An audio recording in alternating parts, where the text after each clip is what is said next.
दोस्तों शिवांश स्टडी की YouTube channel पे एक बार फिर से आपका बहुत बहुत स्वागत है। पॉलिटी की सीरीज लगातार चल रही है और आज हम पॉलिटी का 14वां वीडियो लगातार यहाँ पर कवर कर रहे हैं। इसके पहले हम राष्ट्रपति के चुनाव के ऊपर राष्ट्रपति के बारे में बहुत अच्छे और बहुत डिटेल से यहाँ पर चर्चा कर चुके हैं। आज भारत के राष्ट्रपति का पार्ट नंबर 2 है, जहां हम राष्ट्रपति की शक्तियां, राष्ट्रपति पर लगने वाला महाभियोग, इन सभी बातों पर यहाँ पर चर्चा करने वाले हैं। इसलिए अगर किसी ने वो पिछला वीडियो नहीं देखा तो प्लीज जाकर वो पिछला वीडियो देखेगा, तभी आपको आज का वीडियो यहाँ पर समझ में आएगा। चलिए बिना टाइम गवाए वीडियो की शुरुआत करते हैं। और हर बार की तरह मैं पूरे वीडियो में मैं जितना भी पॉइंट बताऊंगा उसमें लास्ट में मैं आपसे कुछ क्वेश्चन पूछूंगा। उनके क्वेश्चन के आंसर आपको नीचे कमेंट सेक्शन में देना है। जो भी सबसे पहले आंसर देगा मैं उसके कमेंट का हाथों हाथ यहाँ पर रिप्लाई करूंगा। चलिए बिना टाइम गवाए वीडियो की शुरुआत करते हैं। अब ध्यान दीजिए, मैंने आपको आखिरी वीडियो में एक बात ये बताई थी कि जब भी भारत का जो राष्ट्रपति होता है, भारत के राष्ट्रपति का जो कार्यकाल होता है, भारत के राष्ट्रपति का जो कार्यकाल होता है वो सामान्यतः कितने वर्षों का होगा? 5 वर्षों का यहां पर होगा।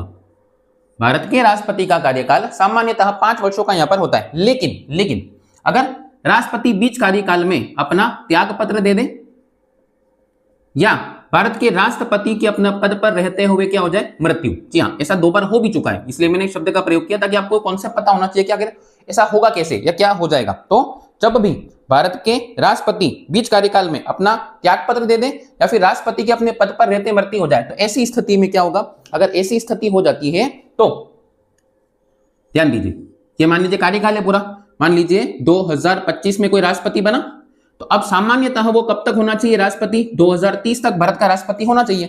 लेकिन मान लीजिए कि बीच कार्यकाल में ही 2027 में राष्ट्रपति जी ने या तो त्याग पत्र दे दिया या फिर राष्ट्रपति के अपने पद पर रहते क्या हो गया? आपका मृत्यु। अगर ऐसी स्थिति बनती है तो फिर ऐसी स्थिति में जो उपराष्ट्रपति जी हैं, भारत के जो उपराष्ट्रपति जी होंगे वो उपराष्ट्रपति जी भारत के कार्यवाहक राष्ट्रपति यहां पर बनेंगे। जी हाँ, थोड़ा शब्दों पर ध्यान दीजिएगा। भारत के कार्यवाहक राष्ट्रपति के पद पर यहां पर बैठेंगे और ये जो उपराष्ट्रपति जी राष्ट्रपति के पद पर बैठेंगे ये अधिकतम 6 महीने तक भारत के कार्यवाहक राष्ट्रपति रह सकते हैं। इन 6 महीनों में फिर से भारत के राष्ट्रपति का चुनाव करवाना यहां पर अनिवार्य हो जाएगा। अगर भारत के राष्ट्रपति बीच कार्यकाल में अपना त्याग पत्र दे दें या राष्ट्रपति की मृत्यु हो जाती है तो ऐसी स्थिति में भारत के जो उपराष्ट्रपति जी होते हैं वो उपराष्ट्रपति जी भारत के कार्यवाहक राष्ट्रपति जी बनेंगे। और जब कार्यवाहक राष्ट्रपति बनेंगे तो अधिकतम 6 महीनों तक कार्यवाहक राष्ट्रपति रह सकते हैं। 6 महीनों के भीतर नए राष्ट्रपति का चुनाव करवाना यहाँ पर क्या हो जाएगा? अनिवार्य यहाँ पर हो जाएगा। आई होप आपको इतनी बात समझ में आई होगी। लेकिन इसमें थोड़ा सा ट्विस्ट डालते हैं। साहब आपने ही बताया कि अगर राष्ट्रपति जी की मृत्यु हो जाती है तो उपराष्ट्रपति जी पद पर आकर बैठेंगे। लेकिन अगर एक ऐसी कंडीशन बन जाए, लेकिन ऐसा हम केवल सोच रहे हैं यहाँ पर कि अगर राष्ट्रपति जी और उपराष्ट्रपति जी दोनों की यहाँ पर मृत्यु हो जाए या दोनों का ही पद वहां पर खाली हो, उस समय दोनों ही अपने पद पर ना हो, तो फिर ऐसी स्थिति में क्या होगा? तो अगर ऐसी स्थिति बनती है तो फिर तीसरा नंबर लगेगा भारत के सुप्रीम कोर्ट के मुख्य न्यायाधीश का। जी हाँ, भारत के सुप्रीम कोर्ट के जो मुख्य न्यायाधीश है उनका यहां पर नंबर लगाया जाएगा। इसका मतलब अगर राष्ट्रपति और उपराष्ट्रपति दोनों ही पद पे नहीं है, राष्ट्रपति भी जी भी नहीं है और उपराष्ट्रपति भी नहीं है, तो फिर ऐसी कंडीशन में हम भारत के चीफ जस्टिस ऑफ इंडिया को भारत का कार्यवाहक राष्ट्रपति यहां पर बनाएंगे। तो सर क्या ऐसी कंडीशन पहले बनी है? हाँ, भारत में एक बार ये कंडीशन बन चुकी है, इसलिए आपको याद रखना बहुत जरूरी है। डॉक्टर हिदायतुल्लाह साहब, जी हाँ, डॉक्टर हिदायतुल्लाह साहब सुप्रीम कोर्ट के एकमात्र मुख्य न्यायाधीश है। डॉक्टर हिदायतुल्लाह साहब सुप्रीम कोर्ट के एकमात्र मुख्य न्यायाधीश है जो कि कार्यवाहक राष्ट्रपति के पद पर यहां पर रह चुके हैं। डॉक्टर हिदायतुल्लाह साहब सुप्रीम कोर्ट के एकमात्र मुख्य न्यायाधीश है जो कार्यवाहक राष्ट्रपति के पद पर यहां पर रह चुके हैं। क्योंकि ये कंडीशन एक बार बन चुकी थी कि जब जाकिर हुसैन साहब की मौत हुई थी, तो उस समय देश के उपराष्ट्रपति हुआ करते थे वीवी गिरी जी, और वीवी गिरी जी भारत के राष्ट्रपति बनना चाहते थे, इसलिए उन्होंने उपराष्ट्रपति पद से इस्तीफा दे दिया, तो दोनों पद खाली हो गए। तो ऐसी स्थिति में डॉक्टर हिदायतुल्लाह साहब भारत के एकमात्र कार्यवाहक क्या बने थे? राष्ट्रपति, जो कि देश के सुप्रीम कोर्ट के मुख्य न्यायाधीश थे। इतनी बात आपको समझ में होगी। इसका मतलब राष्ट्रपति की मृत्यु होने पर उपराष्ट्रपति और उपराष्ट्रपति मृत्यु होने पर सुप्रीम कोर्ट के मुख्य न्यायाधीश को भारत का क्या बनाया जाएगा? राष्ट्रपति यहां पर बनाया जाएगा। अभी तक भारत के कुल 3 कार्यवाहक राष्ट्रपति यहां पर बन चुके हैं। जी हाँ, मैं राष्ट्रपति के लिए एक अलग से वीडियो लेके आऊंगा। भारत के जितने भी राष्ट्रपति हम पढ़ेंगे, राजेंद्र प्रसाद जी से लगाकर द्रौपदी मुर्मू तक के सारे 15 के 15 राष्ट्रपति, उनके नाम उनके कार्यकाल, उनके समय पर कौन कौन से काम हुए, सबके लिए एक सेपरेट वीडियो दूंगा जिसमें हम केवल राष्ट्रपति के बारे में चर्चा करेंगे। तो फिलहाल मैं राष्ट्रपति के नामों की चर्चा यहाँ पर नहीं करूंगा, लेकिन हाँ कुल मिलाकर 3 उपराष्ट्रपति ऐसे रहे हैं, 3 कार्यवाहक राष्ट्रपति यहाँ पर पद पर बैठ चुके हैं, 3 कार्यवाहक राष्ट्रपति जी जो है वो पद पर बैठ चुके। मैं नाम आपको अभी बता देता हूँ। वीवी गिरी जी बैठे हैं, एक मैंने अभी बताया हिदायतुल्लाह साहब बैठे थे, और एक बार बीडी जत्थी साहब बैठे थे। जी हाँ, तो ये 3 कार्यवाहक राष्ट्रपति के पद पर नियुक्त हो चुके हैं, और 2 राष्ट्रपति के अपने कार्यकाल के दौरान क्या हो चुकी है, मृत्यु यहाँ पर हो चुकी है। चलिए, आई होप आपको ये सारी की सारी बातें समझ में आ गई। और बाकी की चर्चा हम आखिरी वीडियो में कर चुके थे। राष्ट्रपति को अगर अपना त्याग पत्र देना होगा तो उपराष्ट्रपति को देगा, राष्ट्रपति अपना त्याग पत्र उपराष्ट्रपति को देगा। राष्ट्रपति का जो वेतन है वो 2019-20 के बजट के अनुसार कितना रहेगा, 5 लाख रुपया प्रति महीना रहेगा। 5 लाख रुपया प्रति महीना भारत के राष्ट्रपति का क्या रहेगा, आपका वेतन यहाँ पर रहेगा। आई होप आपको इतनी बात समझ में होगी। अब अगला जो टॉपिक है वो भारत के राष्ट्रपति को पद से हटाने की प्रक्रिया। इस प्रक्रिया को हम महाअभियोग के नाम से जानते हैं। जी हाँ, बहुत ही इंपॉर्टेंट पॉइंट है। यहाँ पे बहुत सारे बच्चों को कुछ पॉइंट समझ में नहीं आते, आप बहुत ध्यान से सुनिएगा, मैं आपको सारे पॉइंट बहुत अच्छे समझाऊंगा। महाअभियोग की प्रक्रिया, महाअभियोग की प्रक्रिया का जो वर्णन है वो आर्टिकल 61 में यहाँ पर किया गया। आर्टिकल 61 में भारत के राष्ट्रपति को पद से हटाने की प्रक्रिया। अब ध्यान दीजिए, ये जो प्रक्रिया का प्रावधान है, ये प्रक्रिया का प्रावधान अमेरिका के संविधान से लिया गया है। महाअभियोग की जो प्रक्रिया है वो भारत ने कौन से देश के संविधान से लिए, अमेरिका के संविधान से यहाँ पर लिए। तो ये पॉइंट आपको पहला पता होना चाहिए। अब ये जो महाअभियोग शब्द है, ये महाअभियोग शब्द केवल और केवल किसके लिए प्रयोग किया जाएगा, राष्ट्रपति के लिए प्रयोग यहाँ पर किया जाएगा। बाकी के लिए जिसको भी संसद हटाएगी अपने पद से तो उसको संसदीय प्रक्रिया बोलेंगे, लेकिन जो महाअभियोग शब्द का प्रयोग वो केवल भारत के राष्ट्रपति के लिए यहाँ पर किया जाएगा। अब राष्ट्रपति को पद से कौन हटा सकता है, संसद हटा सकती है। जी हाँ, राष्ट्रपति को पद से हटाने का कार्य किसके द्वारा किया सकता है, संसद के द्वारा किया सकता है। अब भारत के राष्ट्रपति को हटाने के क्या क्या आधार है, हम किन बेसिस पर राष्ट्रपति को पद से हटा सकते हैं। तो राष्ट्रपति को पद से हटाने के लिए अगर वह संविधान का अतिक्रमण करे, संविधान का अतिक्रमण का मतलब यह होता है कि संविधान के दायरे में रहकर कार्य नहीं कर रहे हैं, संविधान का अतिक्रमण करने लगे, अपने आप को संविधान से ऊपर मानने लगे। अगर वह मंत्रिमंडल की सलाह नहीं मान रहे हो, अगर वह मंत्रिमंडल की सलाह मानने से क्या कर दे, इनकार कर दे, या फिर किसी विदेशी राष्ट्र के प्रभाव में आ जाए, या फिर किसी भी विदेशी राष्ट्र के कहां पर आ जाते हैं, प्रभाव में आ जाते हैं, तो ऐसी स्थिति में हम भारत के राष्ट्रपति पर महाअभियोग लगा सकते हैं। अब थोड़ा ध्यान दीजिए, राष्ट्रपति पर जब भी महाअभियोग लगाया जाएगा, इस प्रक्रिया की शुरुआत हम किसी भी तरीके से कर सकते हैं, किसी भी तरीके से। इसका मतलब हम चाहे तो यह प्रक्रिया लोकसभा से शुरू कर सकते हैं, और हम चाहे तो इस प्रक्रिया को राज्यसभा से भी शुरू कर सकते हैं। आप दोनों में से किसी भी जगह से इस प्रक्रिया की शुरुआत यहां पर कर सकते हो। चाहे तो वो प्रोसेस राज्यसभा शुरू हो जाएगी, चाहे तो प्रक्रिया लोकसभा से, मतलब दोनों में से कहीं से भी हम इस प्रक्रिया की शुरुआत यहां पर कर सकते हैं। लोकसभा हो चाहे क्या हो आपका राज्यसभा हो। अब हम ये मानते हैं कि हम इसकी शुरुआत कहां से करते हैं, लोकसभा से करते हैं। अब जैसे ही महाअभियोग की प्रक्रिया की शुरुआत होगी तो लोकसभा में कम से कम 1/4 सदस्यों को अपना अनुमोदन देना आवश्यक है। जी हाँ, मतलब कम से कम 1/4 सदस्य राष्ट्रपति को पद से हटाने के लिए एग्री करने चाहिए। ऐसा नहीं कि 2-4 सदस्य इकट्ठे हो गए कि राष्ट्रपति पद से हटा दो, ऐसा नहीं होगा। कम से कम लोकसभा की कुल सदस्य संख्या का 1/4 सदस्य जो है वो राष्ट्रपति को पद से हटाने की अनुमति यहाँ पर देनी चाहिए, या उनका वो एग्री होनी चाहिए, तब जाकर ये प्रोसेस की यहाँ पर शुरुआत होगी। अब जैसे ही 1/4 सदस्यों ने हामी भर दी, इसके बाद सीधे वोटिंग होगी, और अगर यह वोटिंग में कम से कम वोट 2/3 पड़ जाते हैं, जी हाँ, राष्ट्रपति की वोटिंग में अगर कम से कम 2/3 वोट यहां पर पड़ जाते हैं, तो लोकसभा से वो जो महाअभियोग की प्रक्रिया है वो क्या हो जाएगी, आपका पास यहां पर हो जाएगी। अब इसके बाद इस प्रक्रिया को दूसरे सदन में भेजा जाएगा, जो दूसरा सदन का नाम हो जाएगा राज्यसभा। लेकिन अब यहां पर राज्यसभा भेजने से पहले, राज्यसभा में भेजने से पहले जो इस राष्ट्रपति पर यह प्रक्रिया चल रही होगी, उनको 14 दिनों का समय यहां पर दिया जाएगा। इन 14 दिनों के भीतर राष्ट्रपति जी राज्यसभा में आकर अपनी सफाई को प्रस्तुत कर सकते हैं। अगर हम ये प्रोसेस पहले राज्यसभा से चलाते तो फिर राष्ट्रपति को हम कहां बुलाते, लोकसभा बुलाते, क्योंकि वो एक सदन से तो पास हो चुकी है, तो वहां तक जाने का महत्व नहीं रहेगा। दूसरे सदन में जब भी आएंगे तो राष्ट्रपति अपनी सफाई यहां पर पेश कर सकते हैं। तो 14 दिनों का समय दिया जाएगा। ये क्वेश्चन एक बार एग्जाम में पूछा गया है कि राष्ट्रपति को कितने दिनों का समय दिया जाता है, तो राष्ट्रपति को 14 दिनों का यहाँ पर समय दिया जाता है अपनी बात रखने का। अब मान लीजिए राज्यसभा में अगर सफाई पेश कर दी और सफाई ठीक रही तो फिर ये रद्द हो जाएगा। लेकिन अगर सफाई देने ही नहीं आए राष्ट्रपति जी, या फिर सफाई दी लेकिन किसी को जमी नहीं, तो फिर ऐसी कंडीशन में यहां पर सीधे क्या होगी, आपका वोटिंग यहां पर होगी।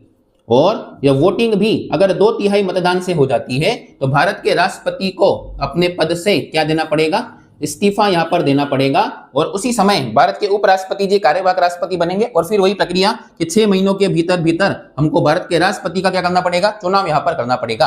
आई होप आपको महाभियोग की प्रक्रिया यहाँ पर समझ में आई होगी। मैं आपको एक बार फिर से शॉर्ट में रिकॉल कर देता हूँ। महाभियोग की प्रक्रिया का वर्णन आर्टिकल 61 में यहाँ पर किया गया है। ये संविधान, अमेरिका के संविधान से यहाँ पर लिया गया प्रावधान। राष्ट्रपति को हटाने की प्रक्रिया के लिए महाभियोग शब्द का प्रयोग करेंगे और राष्ट्रपति को पद से हटाने के लिए कौन हटा सकती है, संसद यहाँ पर उनको पद से हटा सकती है। किन आधारों पर हम हटा सकते हैं राष्ट्रपति को, तो अगर राष्ट्रपति जी संविधान का क्या करने लगे, अतिक्रमण करने लगे, मंत्रिमंडल की सलाह मानने से क्या कर दिया, आपका इनकार कर दिया राष्ट्रपति जी, और तीसरा अगर राष्ट्रपति जी विदेश राष्ट्र के क्या आ जाते हैं आपके प्रभाव में, तो इन आधारों पर हम भारत के राष्ट्रपति को पद से हटा सकते हैं। प्रक्रिया क्या होगी, हम प्रक्रिया को पहले लोकसभा से भी शुरू कर सकते हैं, हम प्रक्रिया को पहले राज्यसभा से भी शुरू कर सकते हैं। हमने माना कि पहले हमने कहा शुरू करी लोकसभा से, लोकसभा से शुरू करने के लिए आपको कम से कम 1/4 सदस्यों का अनुमोदन आवश्यक है। 1/4 सदस्य का अनुमोदन अगर मिल जाता है तो फिर लोकसभा में क्या होगी, आपका वोटिंग होगी और कम से कम वोटिंग 2/3 होनी चाहिए। 2/3 वोटिंग होने के बाद अगला राज्यसभा में भेजा जाएगा। लेकिन राज्यसभा भेजने से पहले हम 14 दिन का राष्ट्रपति को मोहलत देंगे अपनी सफाई पेश करने का। अगर राष्ट्रपति अपनी सफाई पेश कर दें तो ये रद्द हो जाएगा। अगर सफाई पेश नहीं कर पाते तो सीधे क्या होगा, आपका वोटिंग, और वोटिंग में कम से कम कितने वोट पड़ने चाहिए, 2/3 वोट अगर पड़ जाते हैं तो भारत के राष्ट्रपति को अपने पद से क्या देना पड़ जाएगा, इस्तीफा, और कार्यवाहक राष्ट्रपति, उपराष्ट्रपति जो है वो कार्यवाहक राष्ट्रपति के नाम से पद पर यहाँ पर बैठेंगे।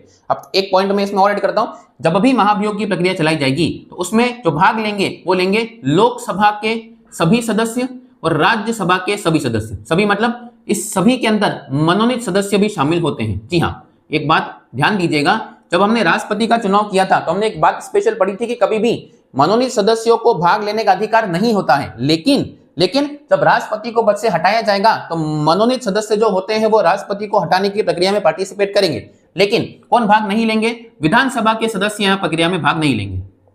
राष्ट्रपति क्या कर रहा है, ये केरल में बैठे हुए विधायक को थोड़ी होगा पता होगा, इसलिए विधायकों को विधानसभा के सदस्यों को राष्ट्रपति के चुनाव में भाग लेने का अधिकार है, क्योंकि पूरे देश की भागीदारी होनी चाहिए। लेकिन हटाने के लिए हमको केवल लोकसभा के सभी सदस्य और राज्यसभा के सभी सदस्य अगर राष्ट्रपति को हटाएंगे तो राष्ट्रपति के ऊपर यह प्रक्रिया महाभियोग कहलाएगी। लेकिन सबसे अच्छी बात यह है कि आज तक कभी भी किसी भी राष्ट्रपति को महाभियोग की प्रक्रिया के द्वारा नहीं हटाया गया। जी हाँ, भारत के राष्ट्रपति को कभी भी महाभियोग की प्रक्रिया के द्वारा आज तक नहीं हटाया गया है। सामान्यतः राष्ट्रपति अपने कार्यकाल पूरा करता है और बहुत अच्छे तरीके से अपने कार्यकाल को पूरा करता है। इतनी बात आपको समझ में आएगी। एक लास्ट पॉइंट में ऐड करना चाहूंगा, ये जो प्रक्रिया है ये अर्ध न्यायिक प्रक्रिया है। जी हाँ, भारत के राष्ट्रपति को पद से हटाने की जो प्रक्रिया है यह एक अर्ध न्यायिक प्रक्रिया यहाँ पर है। इसमें आधा न्यायालय का उपयोग कर सकते हैं आप, इसके न्यायिक जांच यहाँ पर करवा सकते हैं। तो ये अर्ध न्यायिक है, पूरा काम कौन करती है, संसद यहाँ पर करती है। तो इस प्रक्रिया को हम अर्ध न्यायिक प्रक्रिया के नाम से यहाँ पर जानते हैं। आई होप आपको ये पूरे का पूरा महाभियोग यहाँ पर समझ में आया होगा। चलिए अब आगे बढ़ते हैं। राष्ट्रपति की शक्ति हमको यहाँ पर पढ़नी है। भारत के राष्ट्रपति को हमने कौन कौन सी शक्तियां यहाँ पर प्रदान की है। भारत के राष्ट्रपति के पास बहुत सारी शक्तियां हैं, कहने को वो नाम मात्र का है, लेकिन मैं अब शक्तियां गिनाने बैठूंगा आपको बहुत सारी शक्तियां हमारे देश के राष्ट्रपति जी को यहाँ पर मिली हुई है। तो आगे चर्चा करते हैं। अभी व्हाइट बोर्ड में सबसे बड़ी एक ही समस्या है, बस इस बोर्ड को बार बार लिखो, बार बार रफ करो, बार बार लिखो, बार बार रफ करो। इसलिए बहुत जल्दी अब अगर साथ दोगे बराबर तो बहुत जल्दी आपके लिए स्मार्ट बोर्ड की व्यवस्था में करवा दूंगा, लेकिन उसके लिए आपको साथ देना बहुत ज़्यादा जरूरी है। जिस दिन स्मार्ट बोर्ड आ जाएगा उस दिन हम ये जितना भी मैं आपको नोट्स बनाऊंगा मैं आपको पीडीएफ के रूप में प्रोवाइड करा दूंगा। जितने भी नोट्स बनेंगे उसको एज इट इज जो भी मैं लिखूंगा वो पीडीएफ के रूप में आपको एज इट इज प्रोवाइड करा दूंगा, तो आपको चीजें और भी ज्यादा सिंप्लीफाई हो जाएगी यहाँ पर। लेकिन मैंने फिर बोला उसके लिए आपका साथ बहुत ज्यादा जरूरी है, इसलिए अपना साथ बनाए रखिएगा। चलिए अब बात करते हैं भारत के राष्ट्रपति की शक्तियां। भारत के राष्ट्रपति की शक्तियां। अब भारत के राष्ट्रपति के पास कई प्रकार की शक्तियां हैं, जैसे विधायी शक्ति है, जैसे कानूनी शक्ति है, जैसे वित्तीय शक्ति है, जैसे आपातकालीन शक्ति है।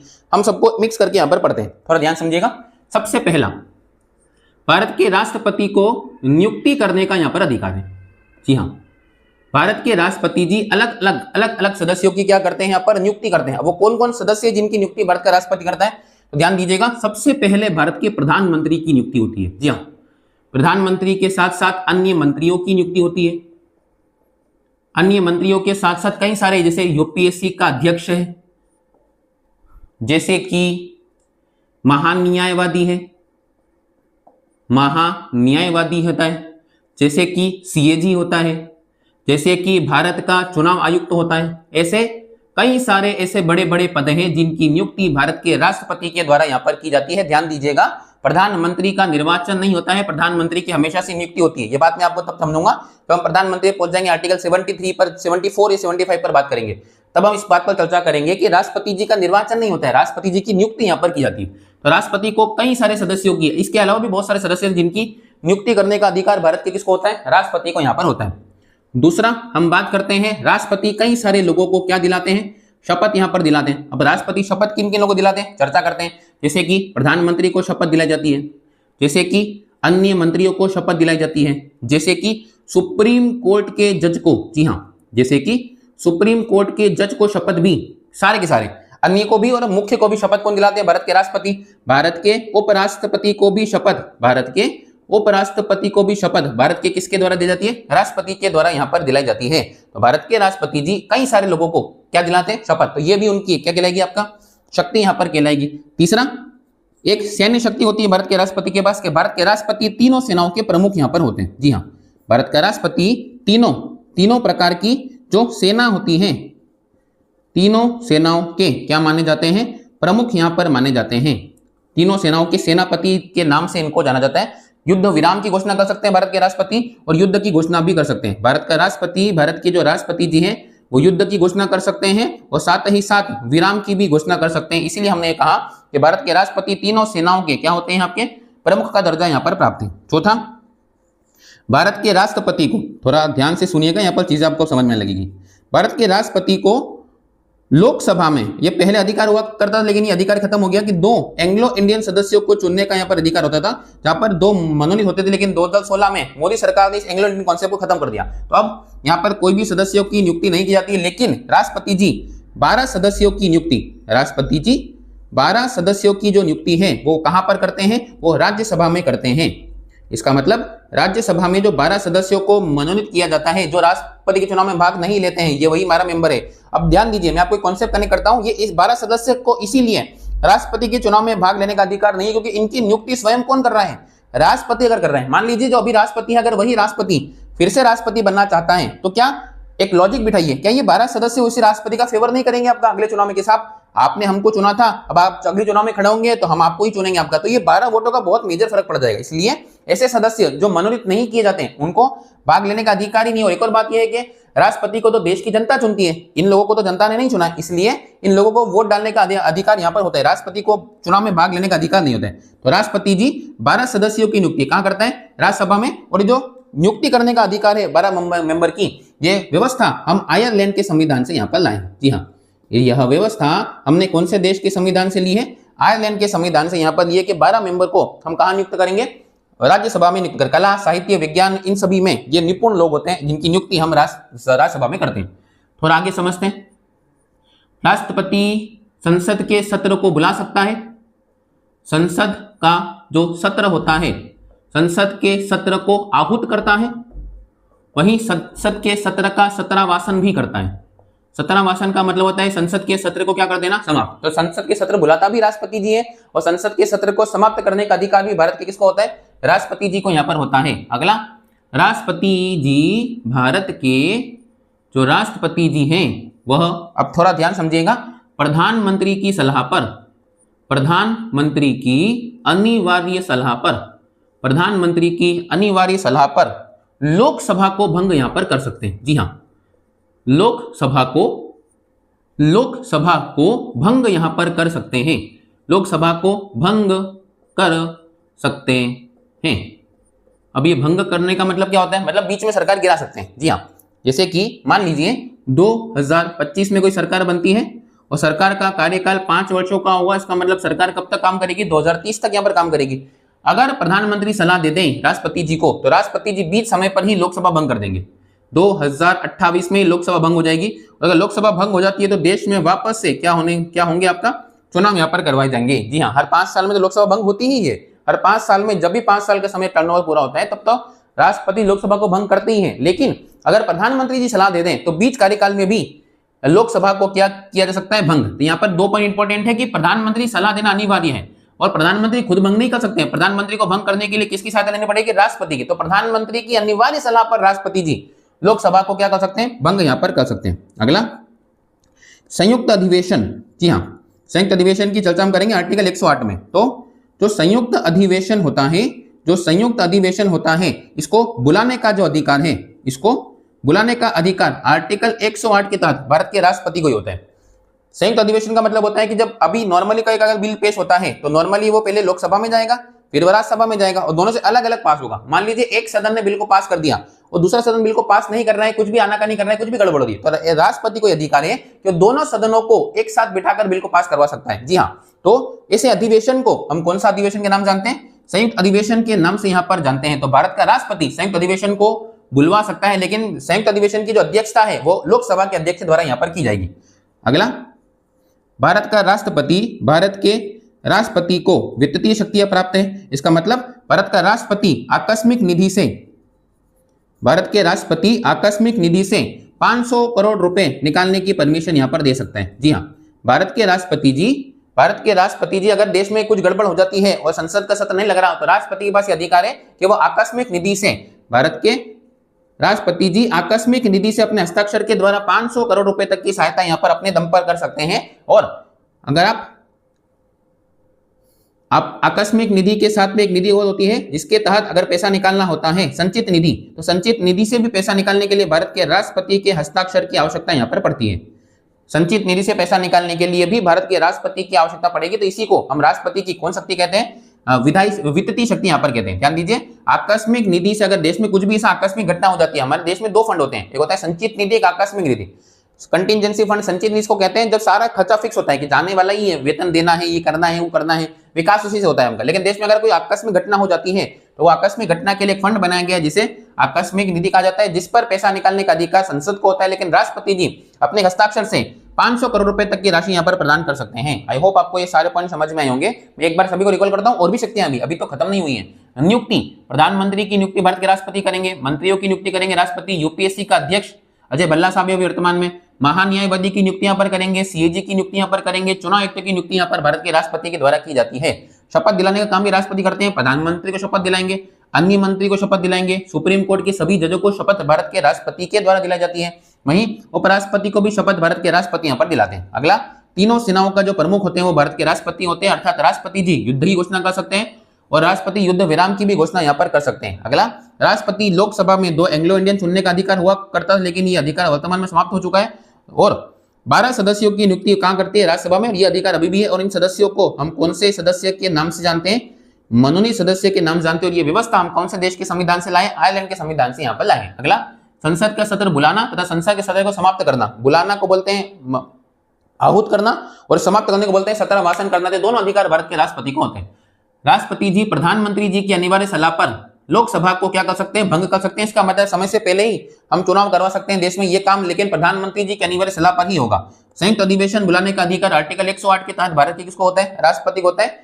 संयुक्त अधिवेशन के तहत दोनों सदनों को एक जगह पर बिठाया जा सकता है। राष्ट्रपति आकस्मिक निधि समय 500 करोड़ रुपए की राशि की सहायता यहां पर कर सकता है। कौन से फंड से? आकस्मिक निधि से भारत के राष्ट्रपति पैसा निकाल सकते हैं केवल एक हस्ताक्षर से। चलिए और भी चर्चा करते हैं भारत के राष्ट्रपति के ऊपर। अब बताइए, आप कह रहे थे कि भारत के राष्ट्रपति को नाम मात्र की शक्ति है, कितनी सारी शक्तियां जो है वो भारत के राष्ट्रपति को यहां पर प्रदान की गई हैं। और भी शक्तियां अभी तो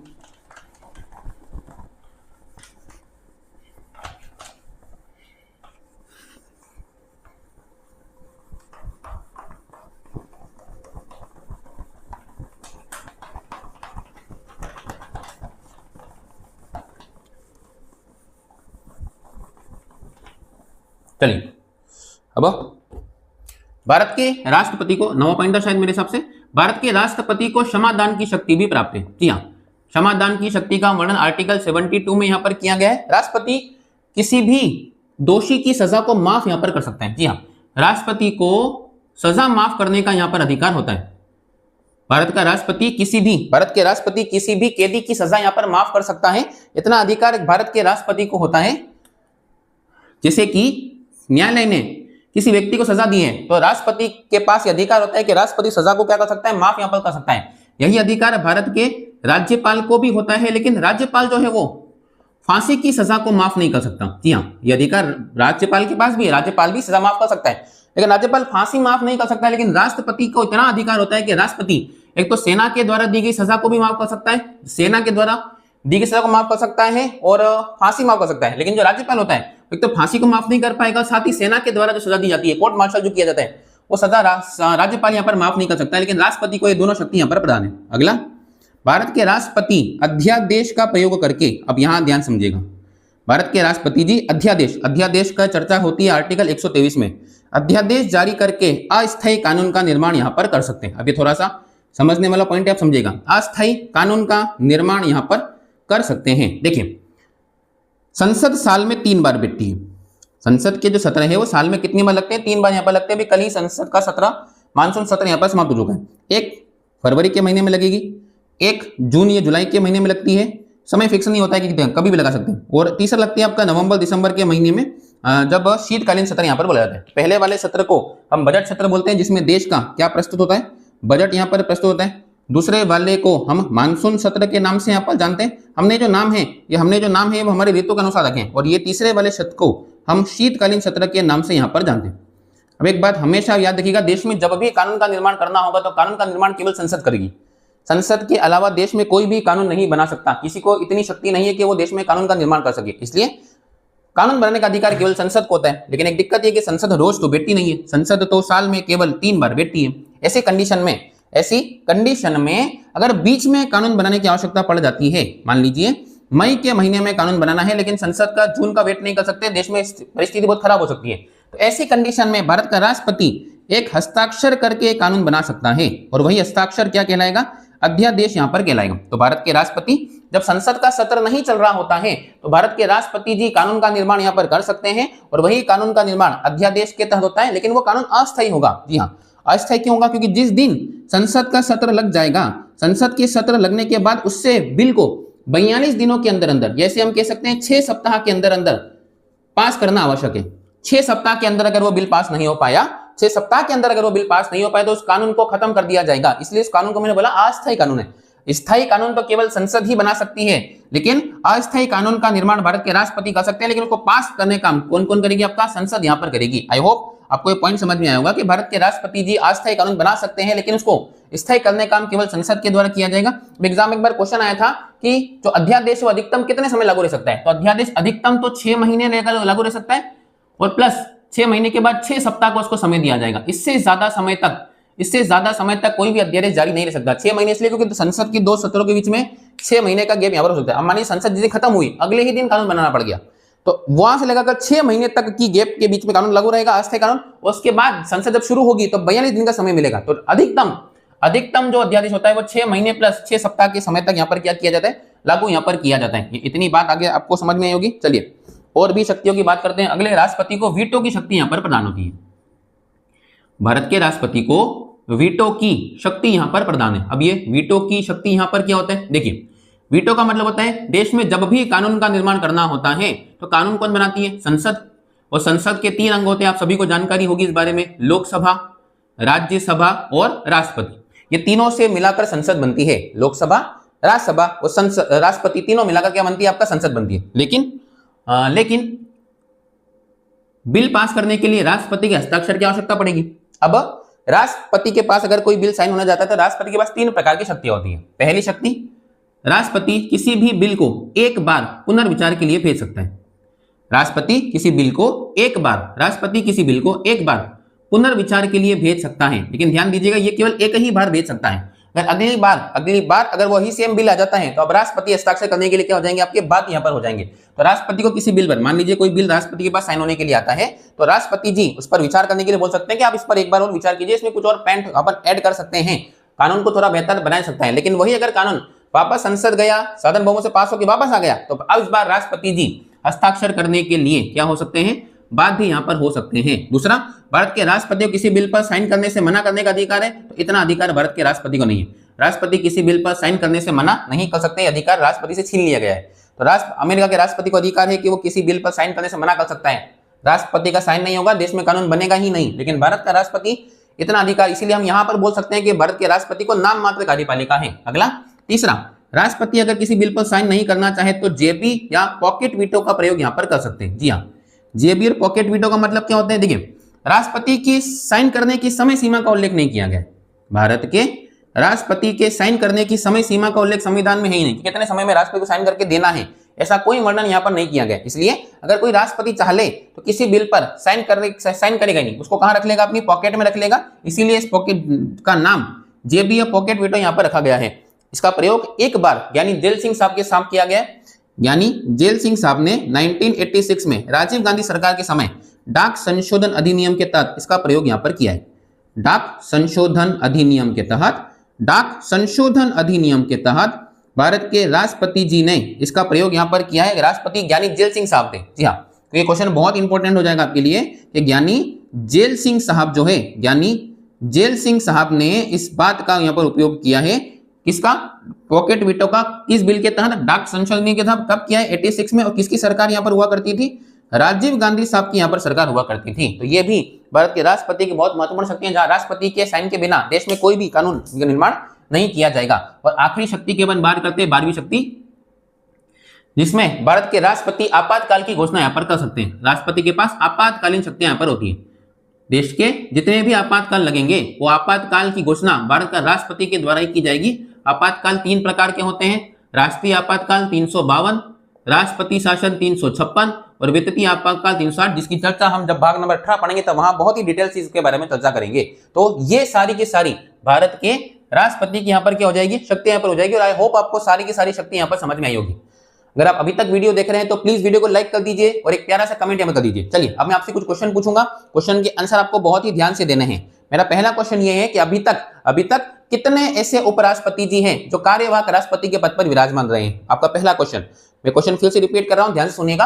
अभी तक ऐसे कितने उपराष्ट्रपति जी हैं जो कार्यवाहक राष्ट्रपति के पद पर रह चुके हैं? उन तीनों के नाम आपको कमेंट सेक्शन में देने हैं। दूसरा मेरा इंपॉर्टेंट क्वेश्चन ये है कि आज तक ऐसे कितने राष्ट्रपति हैं जो उपराष्ट्रपति भी रहे हैं? मेरा क्वेश्चन ध्यान से सुनिएगा। भारत के ऐसे कितने राष्ट्रपति जी जो हैं जो राष्ट्रपति तो रहे हैं, राष्ट्रपति के साथ साथ वो उपराष्ट्रपति के पद पर भी यहां पर रहे हैं, दोनों पदों पर विराजमान रहे हैं। आपको इनके संख्या और इनके नाम कमेंट सेक्शन में यहां पर बताने हैं। और तीसरा, महाभियोग की जो प्रक्रिया है, इस महाभियोग की प्रक्रिया में कौन से सदस्य भाग नहीं लेते हैं? भाग लेते हैं वो तो हम बहुत अच्छे से जानते हैं, लेकिन कुछ मेंबर ऐसे होते हैं जो इस प्रक्रिया में भाग नहीं लेते हैं। तो मैं टोटल मिला के आपसे 3 क्वेश्चन पूछे हैं। इन तीनों क्वेश्चन के आंसर आपको कमेंट सेक्शन में जल्दी से जल्दी तुरंत वीडियो देखकर आपको आंसर देना है। अगर आप हाथों हाथ कमेंट करेंगे तो मैं आपको पर्सनली यहाँ पर उसका रिप्लाई करूंगा और आपको हार्ट यहाँ पर और वीडियो कमेंट को लाइक करने का जो अधिकार है वो मेरा रहेगा। मिलते हैं अगली वीडियो में, तब तक के लिए जय हिंद।